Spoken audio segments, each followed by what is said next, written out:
আপনারা তো নতুন রাজনৈতিক দল হয়ে উঠছেন, এই মাসেই আপনাদের রাজনৈতিক দল ঘোষণা দেবেন। আন্তর্জাতিক অপরাধ ট্রাইব্যুনাল বিচার চলমান আছে। আমরা এই আলোচনায় বিচারের কোনো বিষয় নিয়ে এমন কোনো কথা, বক্তব্য বা মন্তব্য করব না যদি সাবজুডিস হয়, কিন্তু প্রত্যাশার জায়গা থেকে জাতীয় নাগরিক কমিটি ট্রাইব্যুনালের কাছে যে গণহত্যা যেটি আন্তর্জাতিকভাবে অর্থাৎ জাতিসংঘ যেটি রিপোর্ট দিয়েছে, আপনারা কি মনে করেন?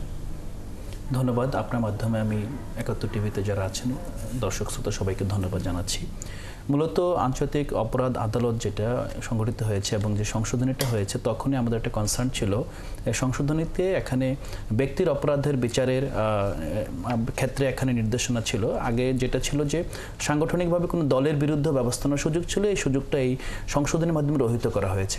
আমরা মনে করি যে এই সুযোগটা আবার ফিরিয়ে আনা উচিত, কারণ আমরা জাতিসংঘের যে মানবাধিকার কমিশনের যে রিপোর্ট আসছে, এই রিপোর্টে এখন আন্তর্জাতিকভাবে দালিলিকভাবে এটা স্বীকৃত যে বাংলাদেশে একটা গণহত্যা সংঘটিত হয়েছে এবং এই গণহত্যার সরাসরি পৃষ্ঠপোষক এবং সরাসরি শেখ হাসিনার নির্দেশে গণহত্যা সংঘটিত হয়েছে এবং পাশাপাশি তার গণহত্যার একজন কোলাবোরেটর ছিল এখানে যে স্বরাষ্ট্রমন্ত্রী ছিলেন, পাশাপাশি এখানে যে আইনশৃঙ্খলা বাহিনীর যে ঊর্ধ্বতন কর্মকর্তা ছিলেন যারা শেখ হাসিনার সাথে যুক্ত হয়ে গণহত্যার অংশীদার হয়েছেন, তাদেরকে বিচারের আওতায় যদি না আনা যায় এবং এই ট্রাইব্যুনাল যদি তাদেরকে যথাযোগ্যভাবে বিচার আওতা না নিয়ে আসতে পারে, তাহলে আমার মনে হয় তার ট্রাইব্যুনাল প্রশ্নবিদ্ধ হবে।